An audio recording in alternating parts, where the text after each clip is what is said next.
Joe Phantomaniacs, welcome to the newest unboxing here on the Needless Things YouTube channel. Today we are taking a look at Dreadnok Ripper from the G.I. Joe Classified series.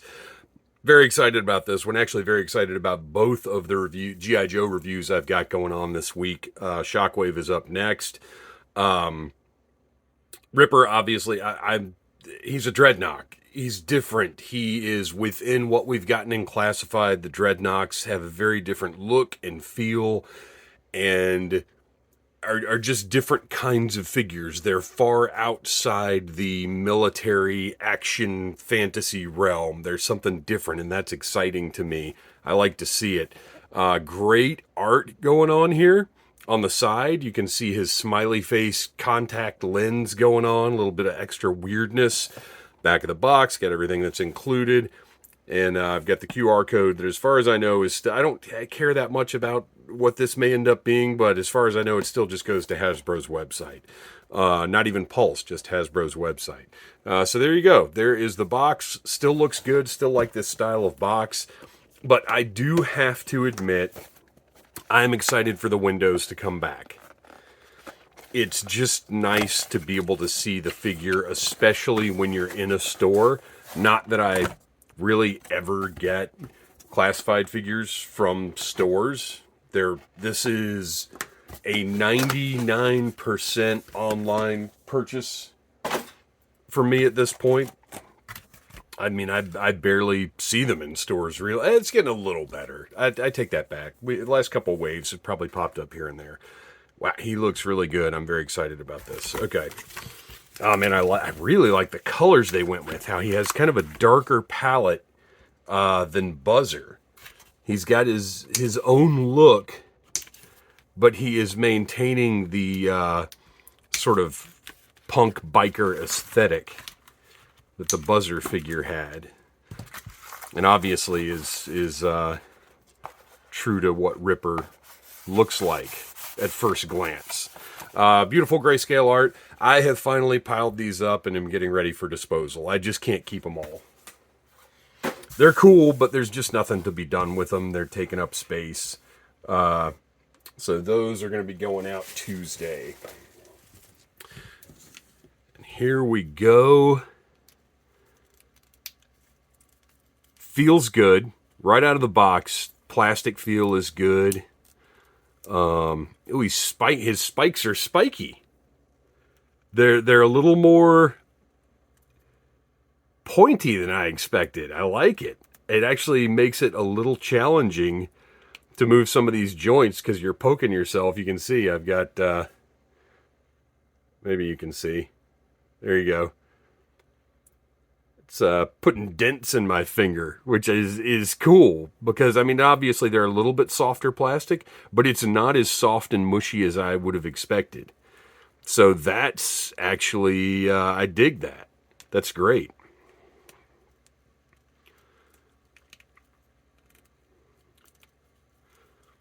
Everything's moving nicely. Everything feels good. Nothing too gummy. Tattoos look great. Again, you know, Hasbro has figured out the right color of tattoos for these. Let's do a little comparison here with the original. As I like to point out, I do not need every single detail to be replicated. Like, I didn't need this one to be in a belly shirt. That's fine. He's in a camo tank top. It works. But he's got... You know, he's got the knife over here. He's in jeans. This one they've added knee pads, which is cool. I would have liked the boots. I always really liked Ripper's boots. And these aren't bad. They're pretty cool, but they're not quite it. And they're also not black. They went with like a dark gray for all of his stuff rather than black. Which is fine. Rather than just a band, he's got the spiked band around his bicep. He doesn't have any rings, which is a little surprising. But otherwise, I think they've done a nice job here. I really like that portrait. Let's Let's get in. Oh, and he's got, so it looks like bullets and things. And if you look at the original card art, it's kind of random pieces of junk on his necklace. Here they've gone with just straight up razor blades. And I think they've done a pretty good job with the scaling. The ball chain, it's a little bigger than you'd think a dog tag. And my gosh, guys, can we take a moment to be thankful that they didn't try to put dog tags on all the classified figures, that we don't have this big giant chain around the neck of every single Joe? So good call on that one. But there are different, this is not necessarily a dog tag chain. There are different sizes of this kind of ball chain. So that's fine. The razor blades look good. They're about as thin and like razor bladey as they could be at this scale, I think. The details on his little harness here look good. I like the spikes up on his shoulders.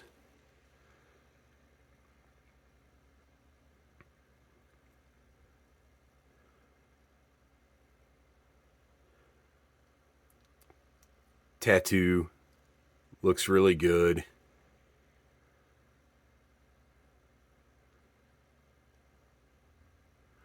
Like he's got the double holes in the belt. Got a little bit of paint on the belt buckle. He's got the wallet chain going on, although it's not. It's just attached to his belt loops. It's not actually going into his back pocket with a wallet. Which, speaking of which, look at the stitching on those back pockets. It's a little weird that they don't have the texture that's on the jeans, but whatever. It's fine. The stitching is a nice detail. And I'm realizing now these are not jeans. These are pants used from somebody else, I'm sure. But they're, cargo jeans, I guess. It's fine. It's fine. And then that portrait, black teardrop tattooed on. The hair and the beard are absolutely amazing. This interpretation of Ripper's weird mohawk is excellent. And then there is that. I don't think I'm going to be able to zoom in enough to see it. Maybe. Let's do one more zoom here. Oh, there it is. That smiley face contact lens. Super weird. Got a little paint schmutz right there on his cheek. I'm not going to worry too much about that. I like the way they've done his eyebrows too. Look at that. The way they've got the kind of the shaved line in them. Rhea Ripley style. Oh man, can we get a Rhea Ripley Dreadnok figure? That would be awesome. They've done a really phenomenal job with his portrait and his face paint. Looks really good. Let's zoom back out here. Well, not that much. There we go. So yeah, Ripper. Everything moves well. Ripper looks great. I am, right off the bat, and his harness fits a little better than some of the pieces have lately.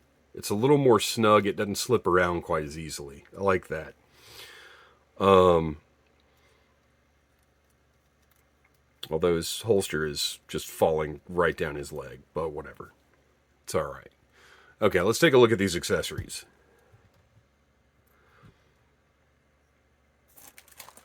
Dreadnok Ripper, number 102. Now, he does not have... Oh. Didn't get those ankles placed quite right for this guy. There we go. All right, what the heck was I saying? Oh, we already know, like Buzzer, he does not have his backpack, which is disappointing, especially since it means there's no power supply for his cutting tool, his Ripper tool. And I'm very curious to see how his sunglasses are going to fit on. Looks like his knife is stuck in there with his, which is fine. It just means that knife was kept nice and straight. All right, let's first thing I want to see are these sunglasses and how they're going to fit. So they're nice and red. They look good. They look very much like the originals, or just updates of the originals. A little more detail, obviously, but definitely more similar than Buzzer's were. And you can see his ears have the space behind them. I think these are going to sit really nicely. Oh, yeah, look at that. Now, he has the benefit of shorter hair than Buzzer. But same deal, you put them on and you kind of push forward just a tad to hook them behind those ears. And look at that. That is great. Those really could, like if they'd made the arms just a little bit thinner, but I can't even complain. Because also, that could be like sort of an industrial protective eyewear type of thing where they've just got thicker. It's fine. They look great. They've done a great job with these. Excellent. I'm very, very happy. And these are a firmer plastic than Buzzer's. These are more like Slaughter's sunglasses. He doesn't stand up very well. Okay, there we go. Okay, so he has his signature rifle. Looks great. It's got... Oh, you know, I need to be really careful about blaster. He's got his signature blaster. One of our live streams got clipped for content not appropriate for advertisers, and I can't even imagine why, because we are very, very family friendly. Audible Interlude, a G.I. Joe podcast. We do live streams every other Monday, usually every other Monday. We are very family friendly. We don't touch on any controversial... Ew, that's terrible. I'll have to heat that up. It's relatively firm, but that blade is much, much thinner. So it's a little more wobbly. But it looks great. Detail is great. It has the similarity to the Sunbow rifle without being exactly that, which I think is kind of cool. Like, it has the aesthetics. It looks really good to me. Anyway, we got a weird note on one of our live streams that it has limited advertising. And the only thing that we do occasionally is talk about blasters in terms other than blasters. And I wonder if that's what it could be. It's under human review now, so I'm going to have to find out. But now I've got to really be more careful about saying blasters, which is dumb, but what are you going to do? Okay, so let's put that in his hand. I don't know why I felt the need to do that. Oh, pardon my my desiccated, dried out fingers. I'm still in flu recovery mode, and I'm a little dehydrated. Okay, so it fits perfectly. That's not barely even necessary. That's one thing I have to give the classified line credit for. This is always going to fit and look great. So they can always hold their blasters really nicely. He has another handheld blaster, which is kind of hilarious because it's a little version of his larger one with a little blade attached to it. I think it's great. It's a nice, innovative, new little thing. Just a even more ridiculous touch that is not entirely inconceivable. It's not outside of the realm of possibility that this guy would have developed a small bladed pistol, blaster, hand blaster. Oh, see, it's going to be tough. I like it. It's great. And then he's got the trench knife. Now, this is an updated, modified version, but it looks great. I love that they have included the fact, like, it is an actual, like, trench-style knife with the knuckle guard. Just pop that in there. Fits in there perfectly. Looks good. And then finally, his ripping tool. Oh, I don't love that. I hadn't noticed that. Oh, okay, wait. Okay, so that's not so bad. Oh, it is. So these do interact with each other. That's great. So they've actually got You can see they've got the gears laced together so that those do work together that way. That is awesome. So at first I saw this pistol grip and I was like, oh my gosh, tell me he doesn't hold it like this. That's terrible. Because the original obviously has the nice two-handed grip there on it. But this actually makes even more sense than that does, because it's going to be easier to control this thing this way. So let's get that in his hands. And I hope, because he's got a peg back here on his back, that I thought this might store on, but it might just be for his rifle. So that's good. So that means you can stick his rifle on his back there, because obviously this is what I think most people are probably going to want him to be holding. And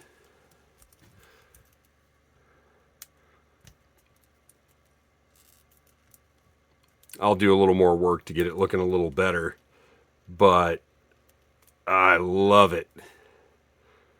Let's see. This might look cooler, even though that's not how he would store it, I don't think. I think it does look cooler that way. He's great.